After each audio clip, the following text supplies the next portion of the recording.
How's it going, guys? I think I'm live. Give me a second. How's it going, guys? Whoa. I think I'm live. Give me a second. How's it going, guys? Whoa. I think I'm live. Give me. Okay, so I think we're good now. All right, so welcome to one of the craziest biographies that you're going to find on the internet, I would imagine. I've certainly never heard a story like my own. And, you know, it was definitely still is to this day pretty much a white knuckle roller coaster ride. But I believe in the first section we had just left off, I had just gone AWOL from the military, where I would have had a very promising career as a satellite engineer. But it was not my choice to sign up to the National Guard. I was kind of forced into it, quite deviously, actually, by my completely insane mother. And so I had run away to Washington, DC, where I had met a pink-haired Colombian gentleman, young kid, that was nice enough to let me stay with him until I figured out what I was doing. I got a job in a gay hairdressing salon, and then I had moved into a row house in northwest Washington, D.C., that was a terrible, terrible slum. There was a guy named Seamus who was a drug dealer with a heart of gold. He was a poster child for why you shouldn't do certain drugs. He was, you know, he would always help people out. He ended up helping me out. He got me my start, saved me from starvation. Pretty much. I mean, I don't know if I really would have starved, but you know, I had only eaten like a honey bun in like 3 days or something. And, I don't even know how I ended up in that row house. Somebody brought me there and the basement was for rent. And I remember when they took me down into the basement of the row house, there was stains on the wall, red stains and like little gray chunks. And by the way, you guys, if you are squeamish or if violence trigger warning, there's going to be stories of essay and violence and graphic descriptions of, like I'm about to describe something really pretty gnarly. So that's, you know, I think I am obligated by the algorithm to do that. Otherwise I'll get in more trouble than I'm already in. And so whoever rented it to me, I can remember his face, but not his name, which is irrelevant, I guess. And so he took me down into this basement of this row house. And remind you, I'm about 17 years old. I think this should be late 97, maybe 98. And he's like, you see this on the wall? And I looked on the ground and there were what appeared to be fragments of bone as well. And apparently 2 crackhead informants had been executed up against that wall, and neither the police nor the landlord or anyone bothered to clean up the, I mean, it wasn't, you know, still a total bloodbath, but you know, there was gray matter and skull fragments in the wall and bullet holes and stuff. So it was as legit as it gets. And so I rented that basement in that row house, and I had no money. I had no idea what I was going to do. And there was a young escort who I had gotten to know a little bit somehow. For the life of me, I don't know how, because I had really just arrived in the city. And one day, out of just sheer desperation, after, you know, only eating a honey bun in 72 hours or something, I asked her if she could go ask Seamus if he would front me an 8-ball. And so he did front me an 8-ball. And I was very well liked in the gay bars because I was 17 years old, long blonde hair, very pretty. So it was very easy for me to turn all that over. And now we're just about up to the present. I was just kind of recapping the end of the last video for people that may not have watched it. You should go back and watch it if the rest of the story is interesting to you.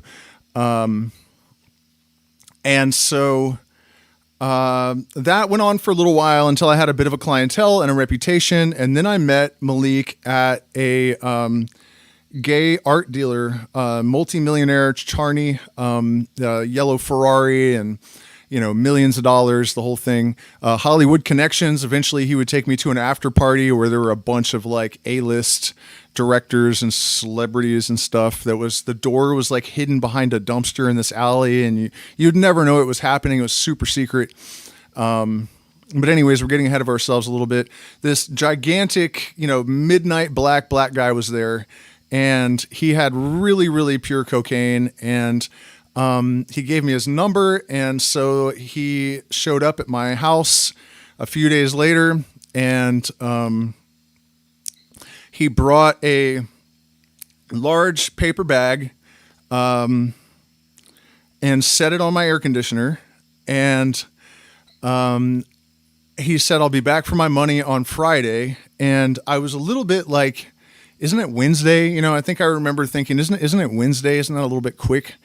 And so as he was walking out the door, he turned around and said to me, I'll kill ninjas. Just remember, I'll kill ninjas for free that will kill ninjas for me for free. So, it suddenly dawns on me that, I'm 17 years old and all I make is one phone call and all y'all disappear by tomorrow. I legitimately had the ability to have people killed all of a sudden. And so I remember that kind of settling in on me and realizing like, this is real. This is really happening. And, I was a young kid with a lot of damage, big chip on my shoulder. And, honestly, I wasn't, horrified by that, to put it mildly. I think at that point in my life, it was like I was in a movie or something. I think if I had the wherewithal and the presence of mind to really, truly understand that it was real, I might have reacted differently, but I was just like, bet gangster, So, bearing in mind that I was at heart like this gentle hippie kid that loved animals, I still read Terrence McKenna and Timothy Leary all the time. And, that was my real self, but I had all this damage and scar tissue and just this ego thing of just wanting to be a horrifying gangster, partly out of response to my environment and necessity. And also because I had met this amazing girl, who we'll call Sunny, which was her nickname. And our plan was that I would sell a bunch of cocaine and then we would use that money to go out to California, which had always been my plan. I just wanted to get as far away from Washington, DC as humanly possible, or from Virginia, Northern Virginia, because it's just such an empty, vapid, shallow, yuppie, middle class. Just everything I hated about life that place symbolized. Vienna, Virginia, where my grandmother my grandmother lived when I was a kid. She just died a couple of days ago, actually. It had the highest cop to civilian ratio of any town in the United States. So it was like this insane police state. And, there was just so many things that I hated. I was from a very poor neighborhood and I was always surrounded by rich kids and they could tell that I couldn't dress like them. And you know what I mean? Like I just wanted to get out of there so badly. I was pretty much willing to do anything, including, saddling up with Malik and his crew. But of course, aside from this sudden realization that they wouldn't ask any questions. If I wanted someone dead, all I had to do is tell them where they were, and that's it. I didn't have to explain myself. They didn't want me to explain myself. If I had started to say why, they would shut me up. They don't want to know any details, don't want to talk about it. Ain't nothing for us to discuss. When it's time to bust, and so the caveat, of course, was that if I ever had called him on that, I would then be obligated to deliver the same compensation, quid pro quo, I think it's called. So, luckily it never came to that. I did end up using the muscle, I guess, a few times, and we'll get to that story. But yeah, so after he leaves, I go back in the bedroom and I open up this paper bag and there's a 1/4 kilo of cocaine in it, and a gun. Because I guess he could assume that I did not have my own Tech 9. And Tech 9s are actually semi-automatic, but there's a pin inside that you can file off to make them automatic, so it had been converted. So here I am all of a sudden with a machine gun. And I already had a Brooks Brothers of New York trench coat that I'd picked up somewhere that had been modified for police use. So you could hang a sawed-off shotgun in the inside of it. And it was pretty crazy. You know, I was loaded with weapons, loaded with cocaine, walking through the ghetto in the middle of the night. I remember one time on the way back from Malik's, one of his drug houses, I was listening to this song called Wasteland Warriors by Bone Thugs and Harmony. And I had, you know, I don't know how much uncut cocaine on me, a fully automatic Tech 9 and a sawed-off shotgun in this trench coat, and I'm listening to this song, and I'm walking through a neighborhood that's completely deserted. There is like newspapers blowing across the road. There are holes in the wall where hands will come out and you give them money and they will give you crack. And remember that the Washington DC was the murder capital of the world at this time. So these neighborhoods would have cops with, I mean, not cops, excuse me, cop watch guys, like lookouts. And they would have, you know, 50 caliber belt-fed machine guns with armor-piercing bullets, or Desert Eagle 45s with armor-piercing bullets, or whatever, you know, snipers, basically, sniper rifles, sitting on caddy corner on the top floor of the apartment buildings. But, you know, they were deserted, condemned apartment buildings. And if the cops even turned down that street, they would light them up, and they knew it. And, you know, it was so much worse than I think people could really believe, because since it was the nation's capital and they didn't want to have embarrassment, they covered it up a lot. The DC cops would shoot people, and then they would get caught all the time carrying an extra gun with the serial number rubbed off, so they could kill you and then just plant a gun on you. And, you know, they got caught for sex crimes all the time. Constant. It was the biggest police corruption in the country at the time. They were extremely dangerous. It was really, really, really insane. And so my MO basically was that, Seamus had kind of told me the ropes, like the best way to get things done without having any problems with cops or getting robbed. And that was the gay bars, because all the young gay guys had sugar daddies that took care of them. And none of the cops, this was at the height of the AIDS epidemic. So none of these straight macho cop guys, what's up, Misty, wanted to be the cop that was assigned to the gay bar. So, there were no cops. There was no one was going to rob you. It was pretty much an open market. The club was called Cobalt at 17th and R. And who knows if it's still there. We called it Cokebalt. There was a lesbian bar down the street called Trumpets that I would go to sometimes and drop a bunch of yayo off for the bartenders to take care of. And I figured out pretty quickly that lipstick lesbians have this certain psychological mindset where they don't generally trust men, but if there are two women, they will go home with men. So that was a good thing to know. And man, there was just some characters. There were some outrageous characters in this scene, There was a kung fu master that was strung out on cocaine. He had a Buddha in his house on an altar that he kept his cocaine in. And I saw one night I was talking to him at the bar, and somebody hit on his boyfriend who was the bartender, and he kicked the guy through the front glass, the plate glass, kicked him right through it.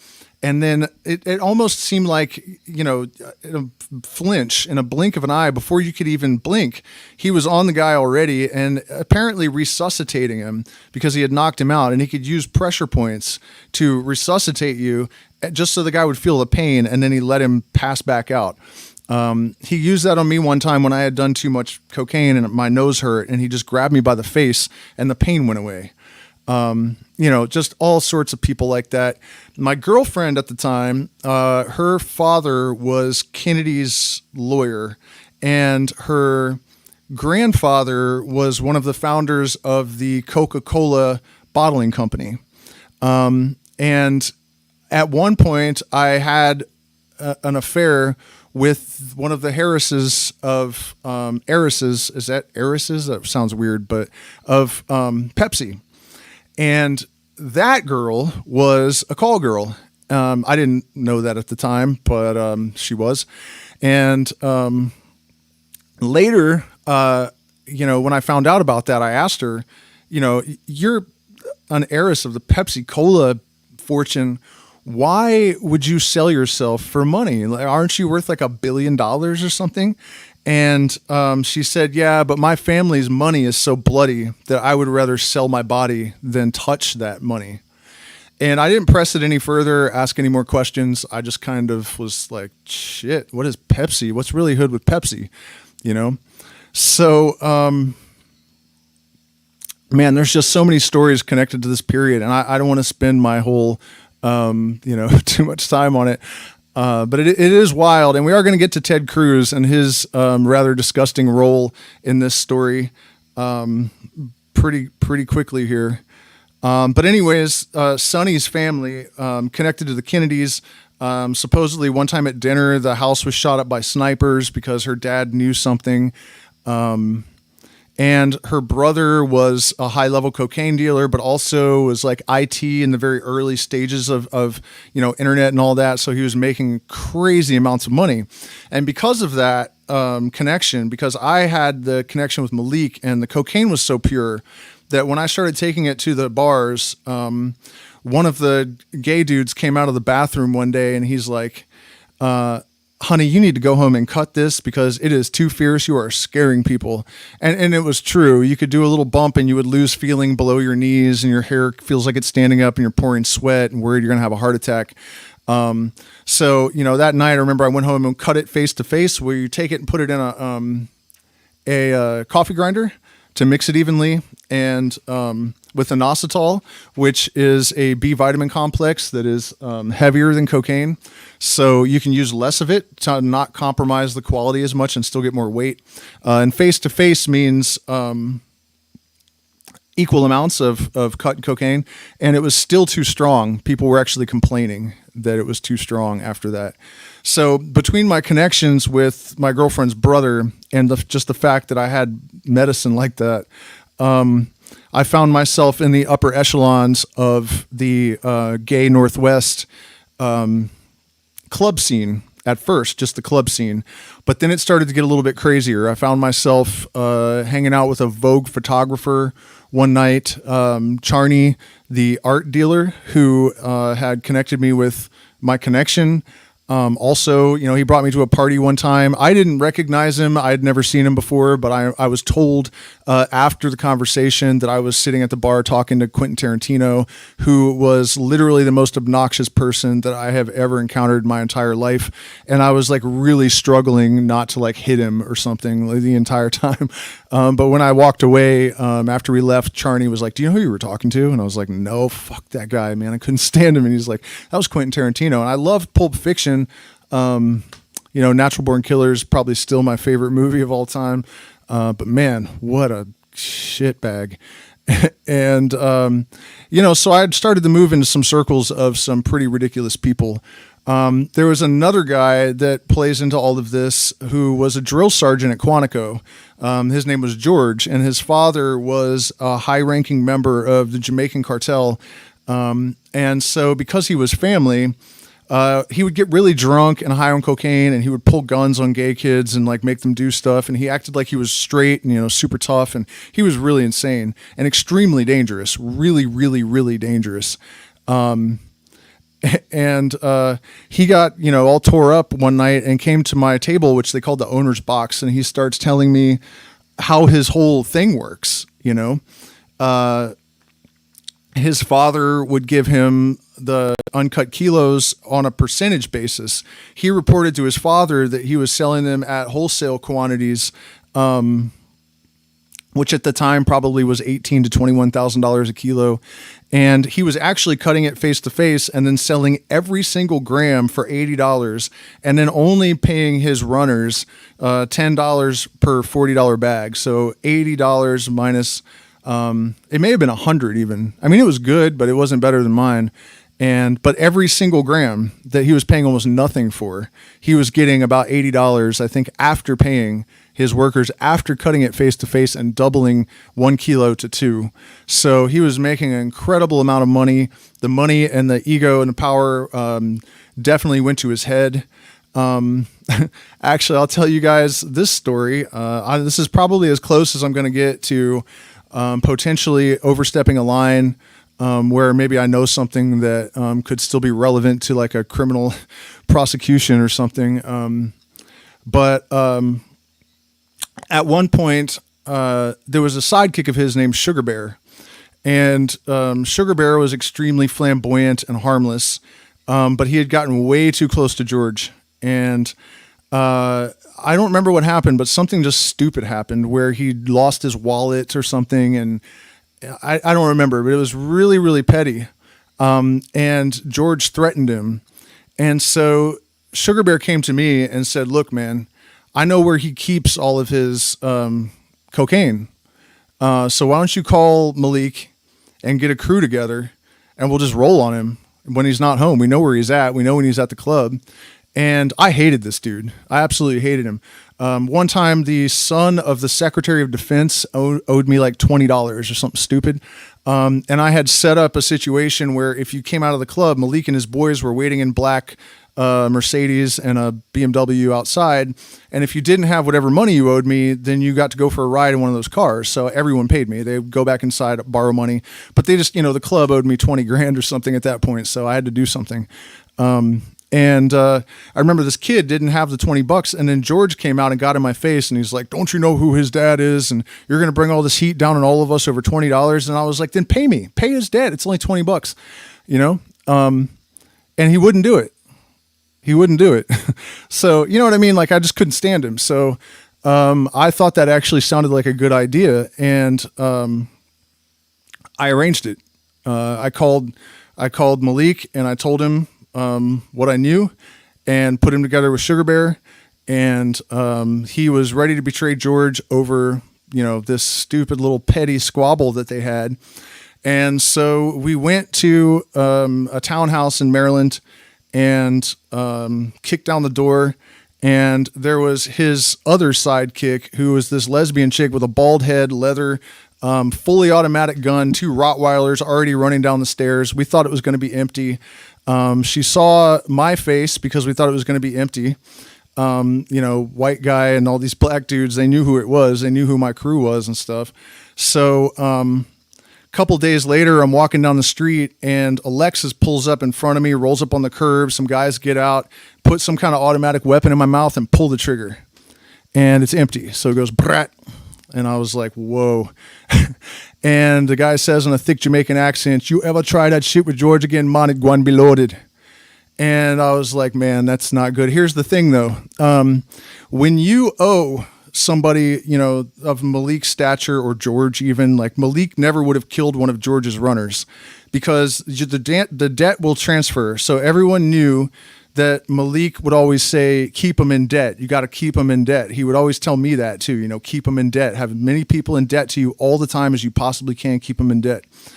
And still to this day, I'm not sure what the logic was there. But so the thing is, no one would kill me because they didn't want to start a war and have to pay Malik whatever I owed him whenever they killed me. So I kind of knew that. I knew that, except for maybe some random person on the street, nobody that actually knew what crew I was with. We were by far the scariest people besides Farrell Edmonds' crew. They were scarier, but they weren't working at this level. They were like all high level. Yeah. So I go to the club because that's where I was on my way to. And as soon as I walk in, George walks up to me and grabs me and takes me outside. And he's like yelling at me about, what I tried to rob him and all this stuff. And I was just kind of standing there looking at him like, are you done yet? Like, and there was this moment we're looking at each other's eyes, like, you wouldn't do this to me in a heartbeat. You know what I mean? I don't care, George. Are you going to shoot me? You want to transfer this debt from me to you? You want to deal with Malik? You know what I mean? He's probably parked over there somewhere. Like, you don't, what are we doing here? And of course, this was all going to my head for sure, because I was able to stand toe to toe with, organized crime killers basically at 17 years old. And everyone knew it, everyone around me, everyone in the clubs knew it. So it was pretty intense. But then as we were going up the stairs, he was like, well, they'll be pulling Sugar Bear out of his car in a lake down in Virginia sometime this week. And it was true for his betrayal, because Sugar Bear didn't have a Malik to come after him. The guy that had sent us up there died over it. So, it started to get pretty dangerous and out of control before too long. Some other things started to happen that started to kind of make me more aware of what was happening. I had a couple of friends die of drug overdoses. I had a couple of friends get robbed in alleys, and one of them beaten so severely that his brains were, out, and he was never the same again. So it started to get a little bit less appealing. I was really just a hippie kid that wanted to make some money to take my girlfriend to California. I wasn't really trying to, become a gangster. And I started to realize that I had gotten in a bit over my head. And it was getting bad. And then there was another guy named Scotty, who was one of the higher echelon people around this time as well. I don't remember what happened, but he got mad at me for some reason, and he threatened to have the cornfields in Virginia fertilized with me. And he was a lawyer, but he also had AIDS, like late stage AIDS. And he knew he was going to die. And he also knew that he was pretty well protected. So he was definitely just as dangerous as any of these other people. So, tensions were building. And I was starting to kind of think about how I could get out of all of this. So around this time, and this is one of the craziest parts of the story, and something that I didn't get any answers about until pretty recently. This is where our friend Ted Cruz comes into the picture. So one night, Splash was my girlfriend's brother.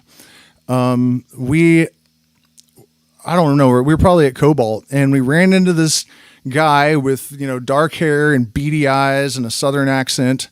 And he was like, "Oh, you know what? I'm out of money. Do you guys mind riding in a taxi to my house on Capitol Hill, or my apartment, excuse me, so I can get my ATM card? There's a machine right around the corner. I'll go get some money, and whatever you guys have on you right now, I'll buy it all." And we were like, "All right." So we rode over to this guy's apartment on the hill.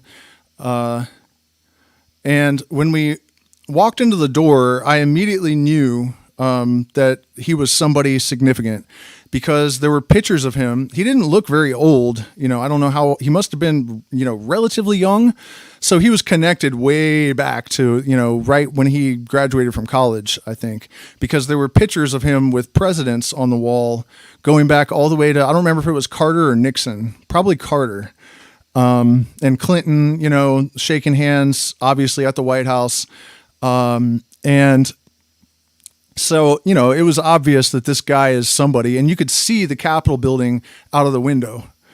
So, I had some cocaine on me. So we did a couple lines, and we're sitting around, and the guy's being kind of weird. And we're like, are you going to go to the ATM machine? And he's like, yeah. But I wanted to ask you guys something first. And we're like, okay, what? And he said, I'll give you $200 to take your clothes off. Just take your clothes off. I won't touch you. Remember, we're both 17 years old.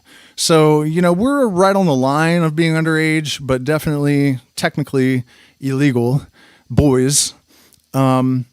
And Splash and I looked at each other like he was way bigger than me, like huge muscles, and he had been in an insane asylum like 3 or 4 times. And you know what I mean? Like it took 5 orderlies to hold him down. And I knew that. So I was like, just take our clothes off, $200 each, and then put them back on. And that's it. You don't expect us to do anything. And he's like, no. Just take your clothes off for just a minute, and I'll give you $200. So we just looked at each other and we're like, all right, and so we took our clothes off, and then he got this glazed over look in his eyes. I'll never forget this as long as I live. And he looked at my junk and he reached for it. And that's when we were like, nope, game over, dude. I think it's time. Started putting our clothes on, and we're like, yeah, I think it's time for you to go to the ATM and just get the money so we can get out of here. You know what I mean? This is not what we came here for. And he said, okay, but I just have one more question for you. Do you know where I can find any little boys? And we just looked at each other like, is this dude for real? I'm a 17-year-old drug dealer. You think I got 9-year-olds in the trunk out in the taxi or what? Like, what are you thinking right now? Like, what the fuck kind of question is that? So, years and years and years go by, and I never knew who that dude was. I always wondered because I figured he was somebody important. And then I guess it would be 2016. I'm watching. I don't watch TV. There's a TV on somewhere, and I looked at it, and the Duck Dynasty guy is there. I was probably at a restaurant or something, and the Duck Dynasty, one of those Duck Dynasty dudes with the big beard, the redneck millionaire guys. He's going like, Ted Cruz is a man of God, and he's gonna take this country back to Jesus and Jesus. And I'm like, man, what the hell is this crap? And then he goes, all right, so I'm going to hand the microphone over to Ted Cruz. And the guy that reached for my junk and asked us where we could find little boys comes walking out on the stage up to the microphone, introduced as this Jesus-loving man of God that's going to redeem the country who's being swallowed up by the fucking devil. And I just about, my jaw fell off into my, wings or whatever the fuck I was eating. And so I had heard Donald Trump talking about how much he hated Ted Cruz. And so I started looking up, his management, his press people, everybody I could think of, and blowing them up like, hey, I have a story. There's another witness. I can probably track him down and get a hold of him, about Ted Cruz. Really bad, but they never got back to me. They totally ignored me on that one. So, I know I've alluded to that story a bunch of times on this channel, but I don't think I've actually ever told it all the way through, but that's what happened. And so every time I see that guy, talking about taking down the pedophile rings and stuff, and all the right-wingers and Republicans, like, we got to get rid of all these evil pedo Democrats. It's like, I got news for you guys. It's both sides. It's both sides. It's not one or the other. It's both sides. It's all of them. It is all of them. In fact, I looked up the arrests, who's actually been arrested, and it's actually like 2/3 more Republicans have actually been convicted on child SA charges in the last 20 years than Democrats. So it's another case of the pot calling the kettle black. This is an elite problem, not a blue problem, I'm afraid. So yeah, that happened. And of course, the real gravity of what it was and what it actually meant, and this guy was a future presidential candidate and stuff, was not totally lost on me. I could tell he was someone, but Ted Cruz. By the way, you guys, do me a favor, hit the like button, share, subscribe, support us on Patreon. We're demonetized, so we get no support.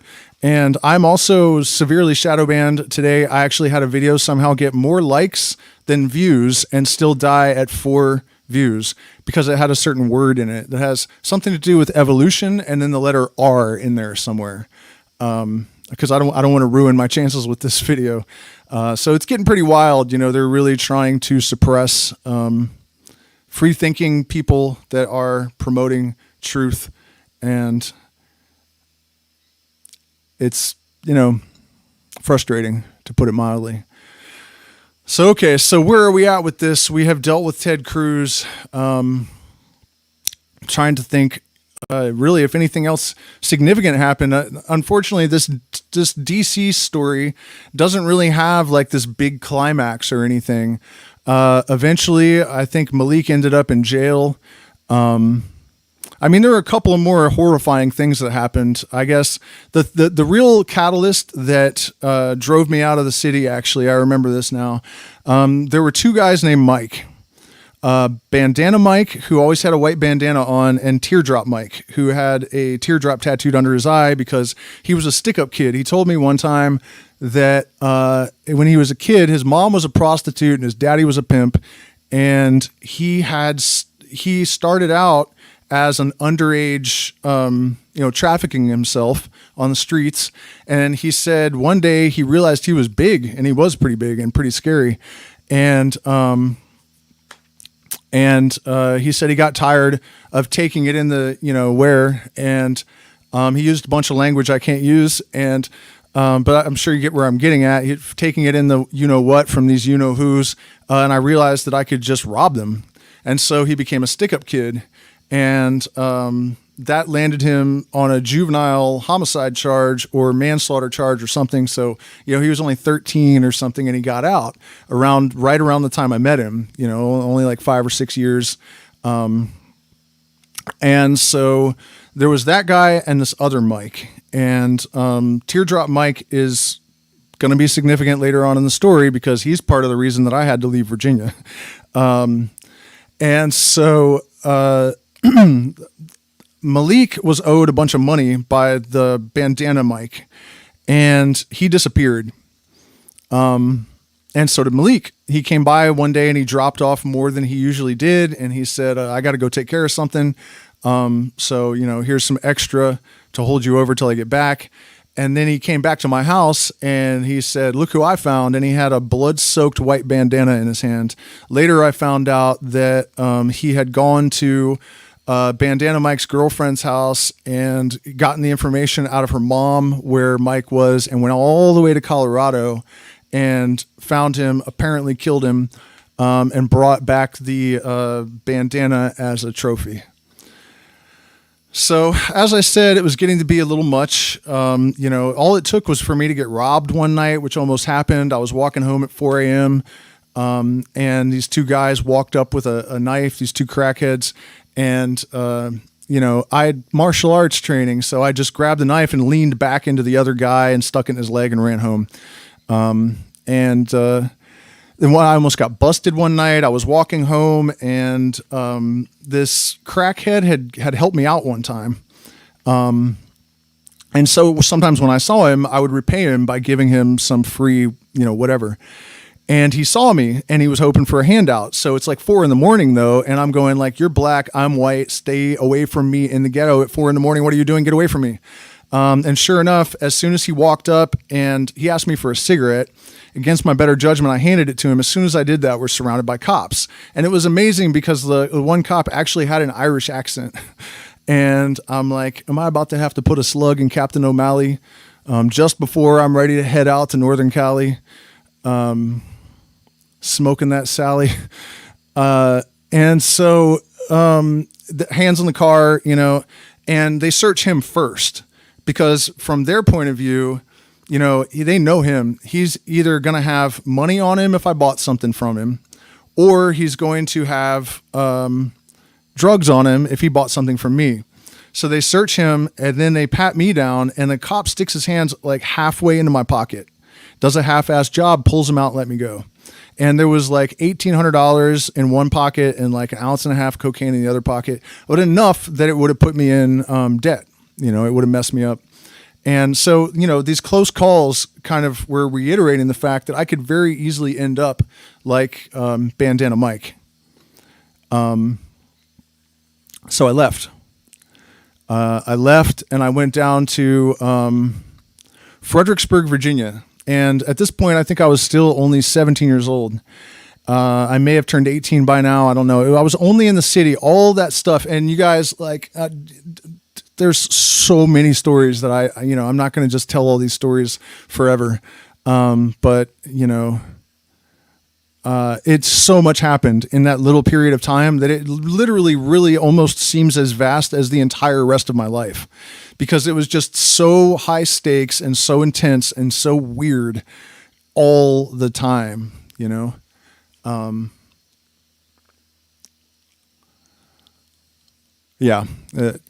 just completely insane.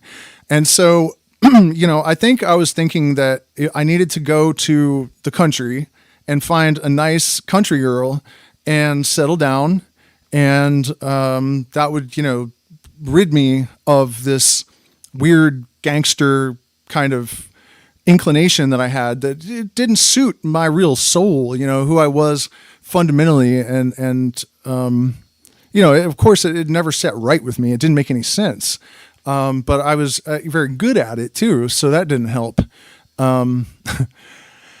And so, I thought I would settle down. So I met a girl at Ruby Tuesdays where I was waiting tables, and she got a job downtown in one of the nicer restaurants. And one day, I had just gotten home from work, and she knew some of these stories. She knew who Teardrop Mike was. And Teardrop had connected with Malik before I left, and I was not on good terms with Malik when I left. So she went to wait on a table one day, and the guy turns around to look at her, and he's got a teardrop tattooed under his eye.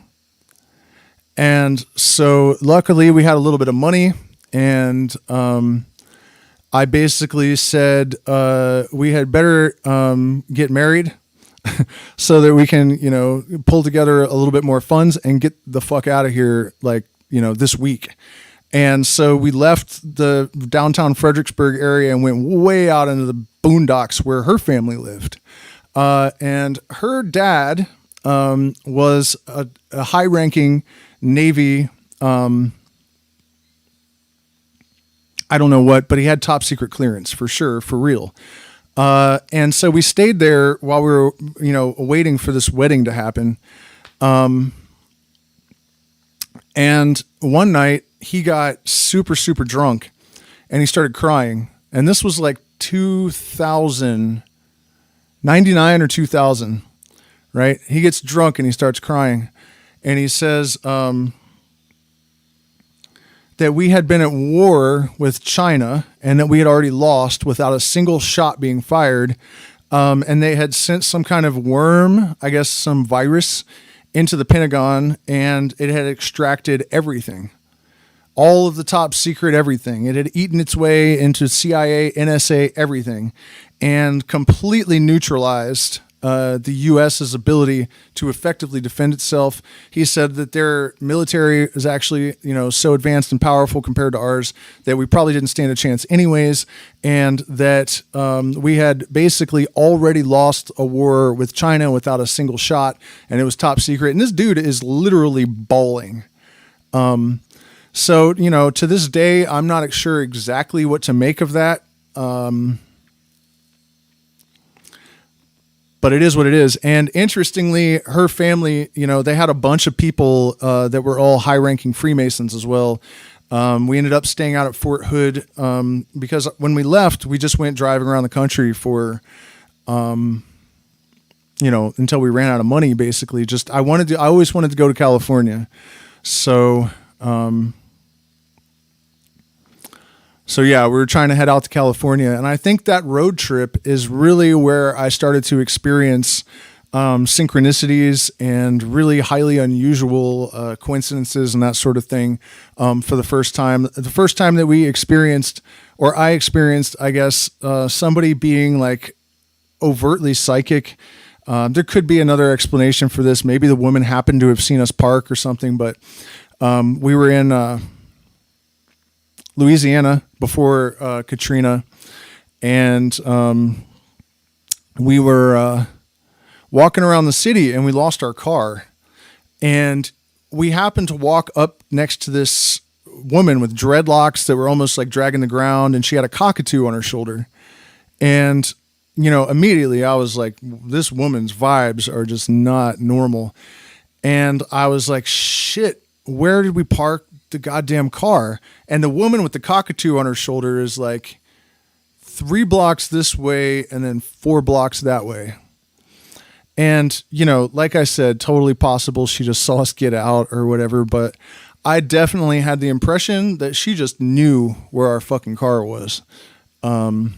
Because there's voodoo in Louisiana, and legitimate mojo, I think. It was a lot different before Katrina than it is today. And so, yeah, we traveled out west and we arrived in Northern California at harvest season. Unfortunately, I didn't know anything about the Northern California harvest season. I didn't realize that we could have gotten a bunch of pounds and taken them back to Virginia and sold them all for $4,000 or mailed them to people we knew. And I didn't realize that we could trim pot for $150 or $200 a pound and make, $1,000 a day and, crash on somebody's floor while we were doing it. I had no idea about any of that stuff. But we were there at harvest time, and I was just so blown away to actually make it to California. If you guys watched the first segment of this, then you know how poor I was growing up. And my belief basically was that traveling was something that rich people did. I never thought that I would see the Rocky Mountains or San Francisco or Humboldt County, which I had only seen in the magazines, High Times magazine. And, it's just like all this legendary stuff, the house that the Grateful Dead lived in and all this. I remember, of course, I had to go there. And when we arrived in Humboldt County, there was this harvest festival going on, and there were all these people that were like legends to me that were just all around. Jerry Garcia's ex-wife, Mountain Girl, was sitting on a big blanket near the stage. And Busy Bone from Bone Thugs and Harmony was there milling around. Cypress Hill was there just milling around. Not like a music festival situation where there's like bodyguards and people are separated. It wasn't like that. It was just, they were all just people that were just around. I'd never seen anything like that before. I used to read books by God, I can't remember this guy's name, but he turned out to actually be really sleazy and gross, like New Yorker. But he was one of the first, pioneers of like indoor pot growing, and he was really famous.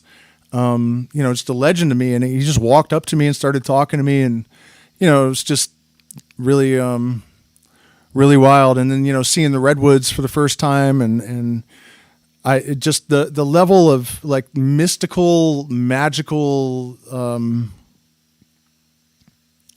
It was just everything that I had hoped it would be and more. There were towns in Southern Oregon where they had gnome crossing signs, Oh, actually, that does bring us to one of the weirdest goddamn stories of my entire life. And it is true that on this journey is when this stuff really started happening. So we're in Northern California or Southern Oregon somewhere. And, I'd noticed that it seemed like people legitimately believed in gnomes and Bigfoot and stuff in these parts. And we were driving very late at night, and I didn't know where to go or what to do, because I was getting really tired. It was like 4 a.m. The fog was so thick I could barely see. We were driving like a Ford Escort or something, and the roads were terrible, and, I was driving up this sheer mountain pot, probably about to get myself shot too. I had no idea that it was so dangerous to just wander around in the back roads of Northern California. And so, it's funny too, because by this point, I had really just left Washington DC, but you would never have thought that I was that person just 6 months earlier. I was, Grateful Dead shirts, and just my whole energy was just this, spiritual seeker that you'd never would have imagined that I had that kind of background at all. I mean, except that people told me they could tell by the way I carried myself, But anyways, it's just, it wasn't even in my head at all. Like, it's like almost like it never happened. I just was moving on to who I was supposed to be in the first place is basically what my agenda was, I guess. And, so we're driving around, lost as hell, 4 a.m, too foggy, too tired, can't do it anymore. And I see this road, so I turn down it. And then we turn into this camping ground. And there's a trailer at the back. So we drive back to the trailer and go up into the trailer, and there's this little woman.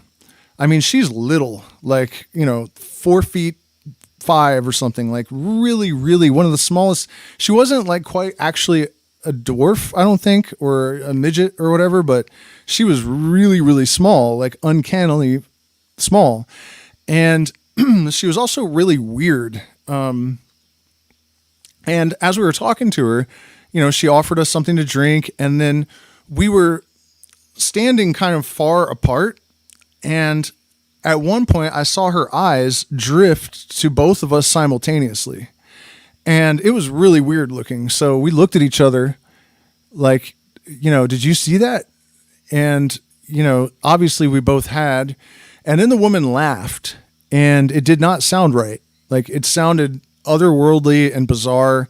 But, I wasn't thinking too much of it. It's 4:00 in the morning. I'm weird in the head probably. And so we set up our tent, and we wake up in the morning, and there are these giant, huge, perfectly ripe blackberries. The West Coast has amazing blackberries. And so we, gorge ourselves on all these blackberries. We get in the car, and we go the wrong way. And we drive down to the end of the road, and it's a dead end. And I was like, oh, okay, we went the wrong way. So I turn around, and I go back out the road, the only road that there is. There's no other roads. There's nowhere to turn. There are no roads. There are no other roads. There are no other roads. And we go out to the highway, and I look at my wife, and I'm like, where was that campground? And she's like, I don't know. We must have missed it. So I turned around, drove slow as I could all the way back to the dead end. Nothing. Turned around, drove back out to the road. Nothing again. So, to this day, I don't have any good explanation for that. We were not on drugs. It was not like, we had been up for days or something and could have really had this elaborate hallucination. But we could not. And then the other question is, if it was so difficult to see somehow or something, how the hell did we find it at 4:00 in the morning? And again, there was only one road in that area. So it didn't make any goddamn sense at all. And after seeing all these signs about, fairy folk, and I think one night we were camping in the redwoods, and we woke up, and there were these hippies there that were talking about having seen fairies, and I could see like these giant dewdrops with the sun refracting in it, and it just seems so believable that there could be fairies and gnomes and stuff in these gigantic ancient trees. By the way, if you're ever out there, there's a marvelous place called Cougar Hot Springs. I've actually heard Paul Stamets talk about it. There's this giant man-made lake, and up above the lake, there's this black, I don't know if it's onyx or something, but it looks like semi-precious gemstone. And there's this water coming out of it that has all this lithium in it. And then the pools are progressively cooler as it goes down, and it's all in the redwoods. One of the coolest places I've ever been in my life, Cougar Hot Springs.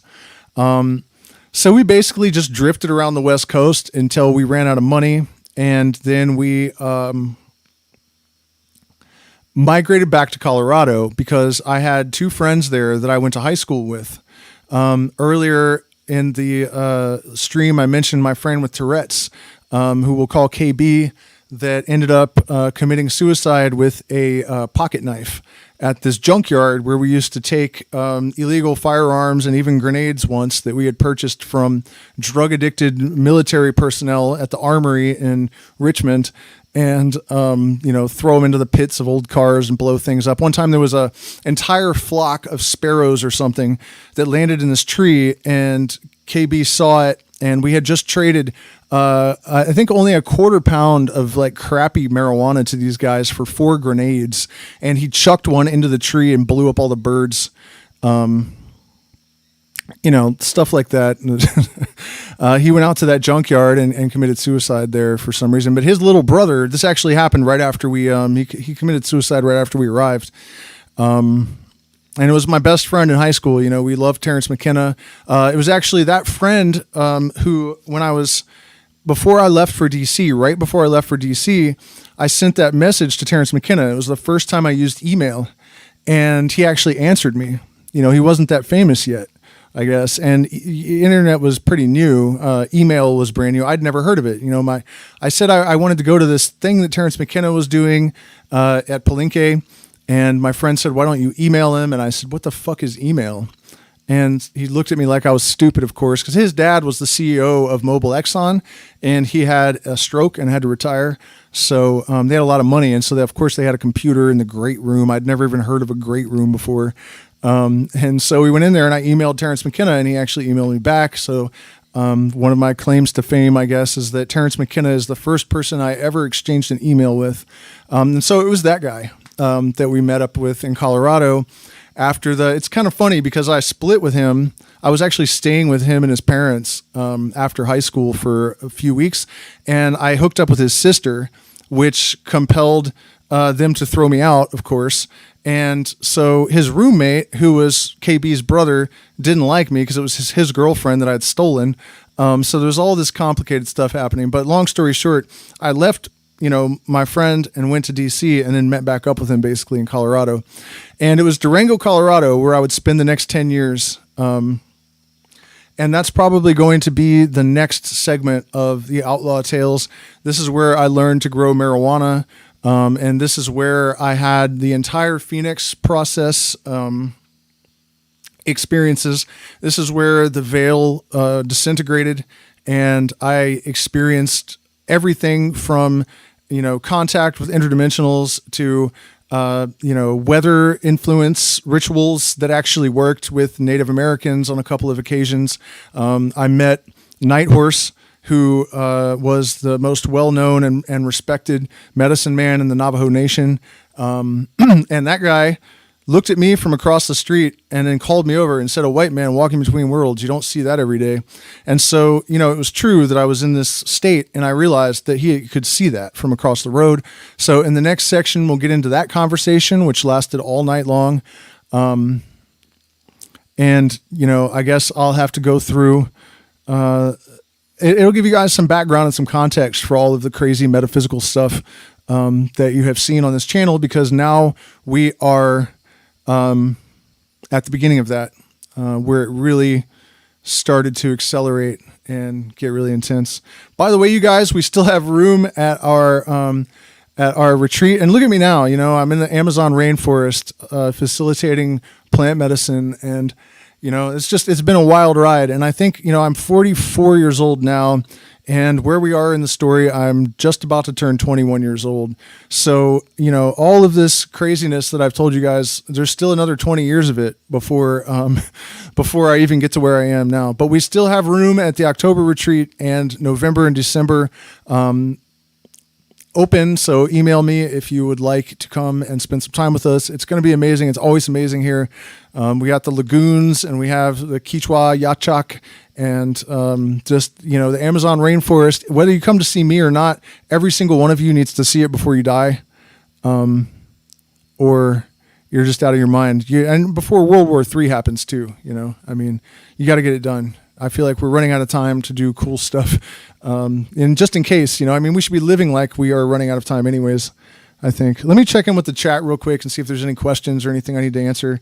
I feel like I've been doing this for an hour. Yeah, it's pretty much exactly an hour. So let me check in with the chat and then...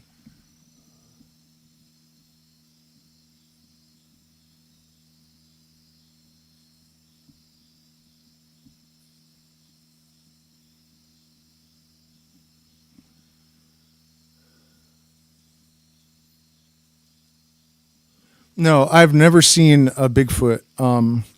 But we used to joke when I lived in Laytonville in Northern California. There were a lot of, because it's mean because they're the descendants of lumberjacks, So the real original, the OG residents of Northern California are not. I don't see enough likes, you guys. Come on. The real original residents of Northern California are not hippies, they're not pretty. They're like mutant. A lot of them are inbred, and I'm not being mean. It just is what it is, right? I mean, the people on Murder Mountain that I knew, if you guys go and watch that documentary on Netflix, if it's still there, I knew all those people, by the way. And it's not just Murder Mountain. That whole area was like that. Trust me, we'll get there. We're going to spend 10 years in Colorado. And then I went to Northern California for the last 10 years of the outlaw marijuana thing. And so I saw a lot of stuff there too. But the point is, we would joke about how the Sasquatch were actually just the Laytonville girls out sunbathing. Because it's true. They were beasts, man. They were just seriously beasts, a lot of them. So, we suspect that what actually the Bigfoot are just the descendants of the lumberjacks, inbred, out there tweaking their brains out, swinging from trees, pot plants, 20-foot pot plants. You know, they've been stoned since they were born. You know what I mean? That's what a Sasquatch really is. Yeah, but so I was just saying, and also hit the like button, share, subscribe, support us on Patreon. The secret streams, I think, are getting better and better and better. Today's, I was really happy when it was over because I realized how powerful it was. And it's only going to continue. I actually did 2 this week just because I was so eager to start getting into the new topics, which is the procession of the aeons, and what that all really means, the changing of the guard, and the secrets behind that. And then we're getting into the Kabbalah a little bit, and the secrets of the Rosicrucian cross, and the the rows of 49 petals, and all of that kind of stuff. So if you're not a patron, you should become a patron. They bury my content, and so I need you guys to support me so that I can continue waging war against Babylon, which has always been my real intent. All of this stuff was intended to just facilitate some subversive action. The problem is, of course, when you're severely damaged and traumatized, as I was, you have all kinds of self-esteem issues. I had drug addiction problems. I had health issues that I've recently discovered is quite common. The exact set of symptoms I have to be undiagnosable when you have a narcissist parent. What a surprise, really. And that's another thing that I credit with the shaman, or credit the shaman here with, is that the one that I worked with, basically the one that taught me, knew that. He knew that my physical health problems originated with my mom. He came into he actually just used a teepee, because there was this Hare Krishna guy that would build teepees in Vilcabamba. So he didn't have a maloka, he had a teepee. And I mean, that's fine. But one night he came out and he said, I've been meditating with the medicine, and your problems with your stomach are related to your mother. And recently I was reading, the set of symptoms of this undiagnosable illness that people who have narcissistic parents will have. And so it doesn't get rid of it, but it does kind of, the pieces fit. I know the pieces fit because I've watched them fall away, mildewed and smoldering, just to recoagulate with a greater degree of coherence, dropping a lesson,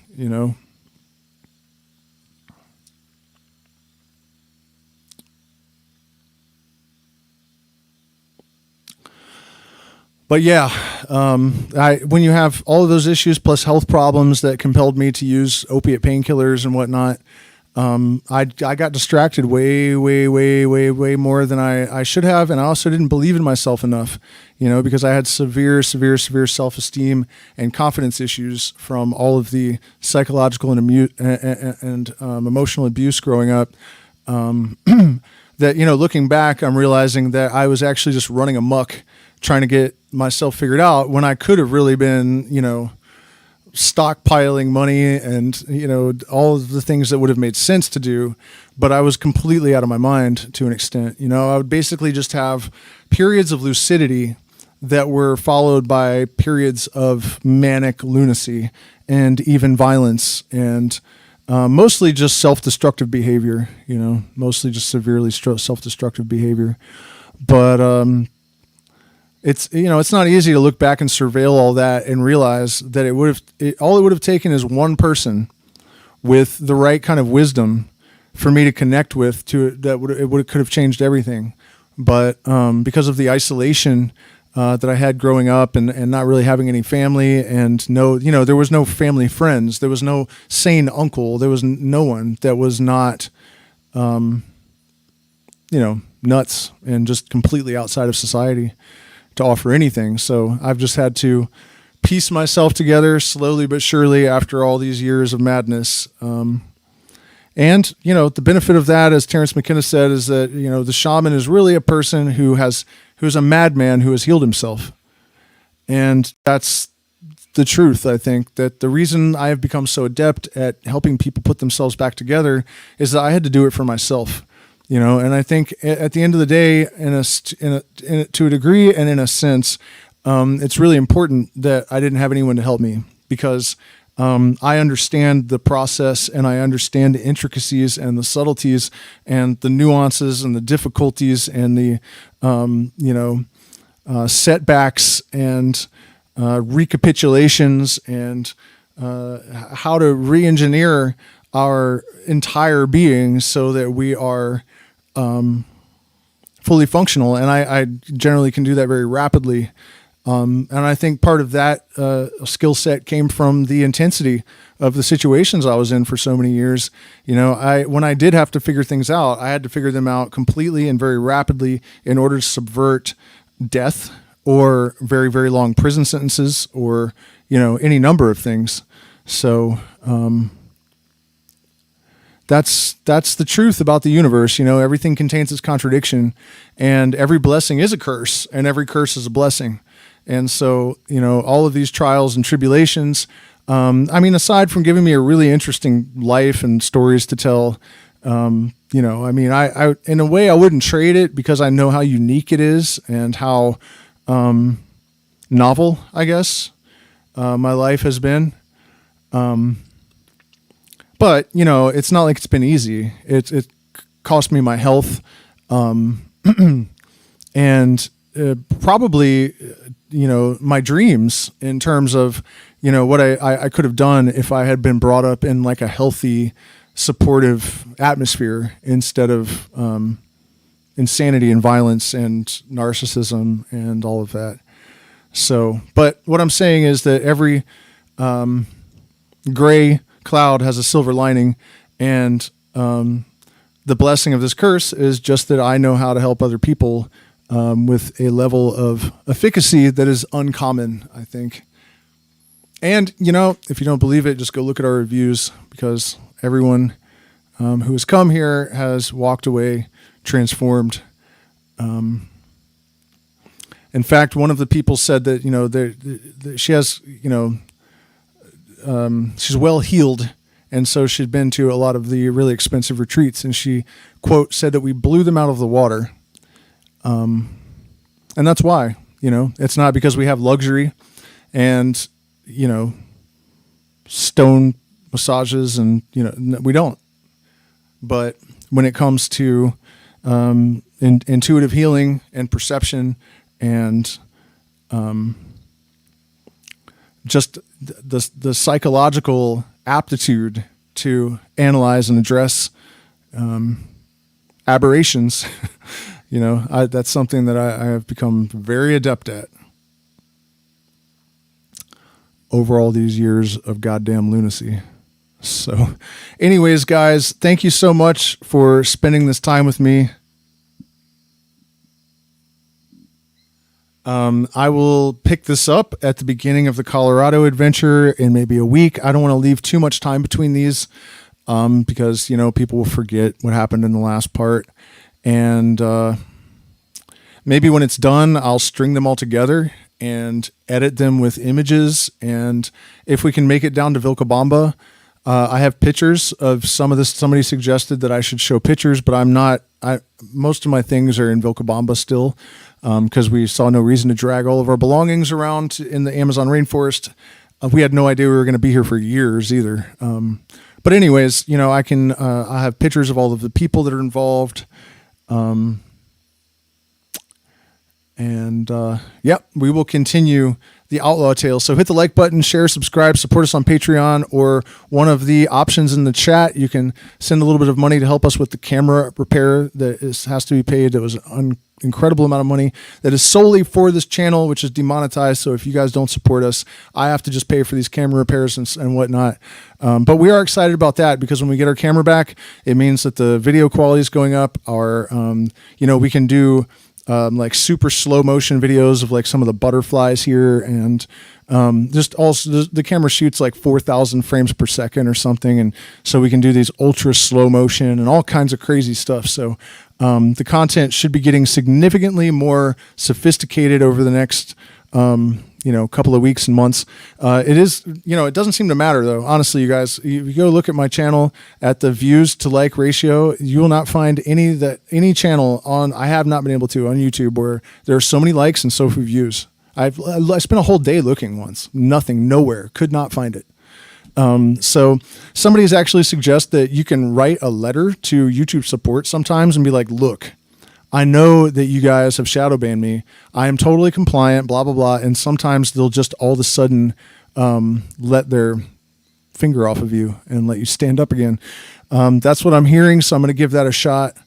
And also, just in case you're curious, I figured out exactly when it happened too.